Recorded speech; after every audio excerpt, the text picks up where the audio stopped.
Les actifs matériels ou immatériels sont au cœur de la stratégie d'entreprise. Cette dernière est d'ailleurs principalement la création d'un avantage compétitif à travers leur valorisation. Mais la valeur des actifs va subir des chocs négatifs brutaux au cours des 30 prochaines années.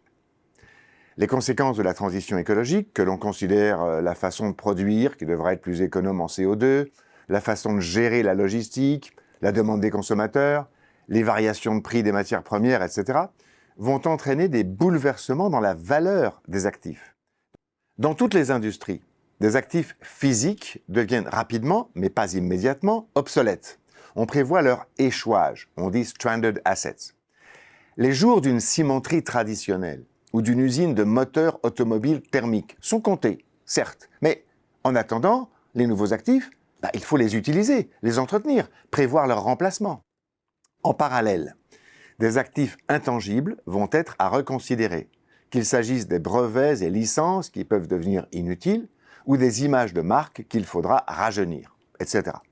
Et surtout, il y a tous ces hommes, tout ce capital de savoir humain accumulé par le passé et incarné par les collaborateurs d'aujourd'hui qu'il va falloir aussi transitionner.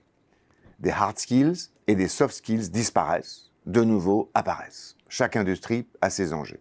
Et n'oublions pas que beaucoup d'actifs physiques, comme les usines, les laboratoires, les entrepôts, les ports, les gares, les mines, les centrales électriques, etc., ont un ancrage géographique, où ils ont créé des emplois et où la population attend avec inquiétude le sort qui leur sera fait.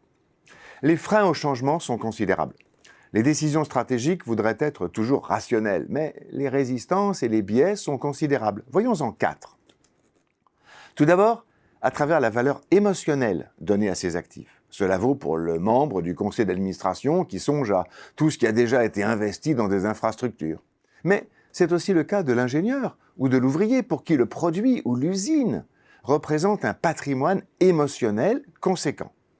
Ensuite, le biais décisionnel, qui consiste à donner à ces actifs actuels une valeur supérieure à celle du marché. Il va jouer à plein.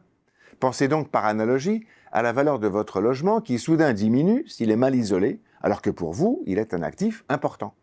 Troisièmement, la concomitance des nouveaux investissements nécessaires et la dévalorisation des actifs existants pose des enjeux non négligeables de stratégie financière et de valorisation comptable des actifs, à tous les niveaux, du constructeur automobile avec sa fonderie, à l'artisan du bâtiment, habitué à travailler pour un certain type de construction et avec certains matériaux, qui doit penser à changer ses machines, investir dans de nouveaux savoir-faire, recruter de nouveaux collaborateurs, alors même qu'il voit la valeur de ses actifs et de ses savoir-faire actuels diminuer.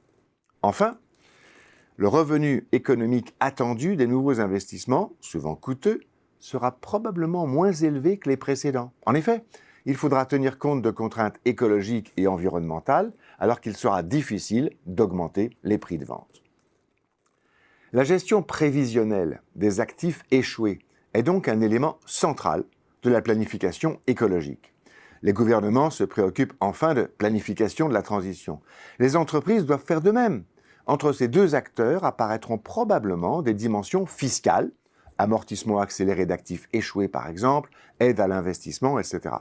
Et des dimensions sociales, aide à la reconversion des savoir-faire, etc. Mais l'important sera surtout dans la planification stratégique, c'est-à-dire dans l'inscription dans le temps et par étapes de cette transition.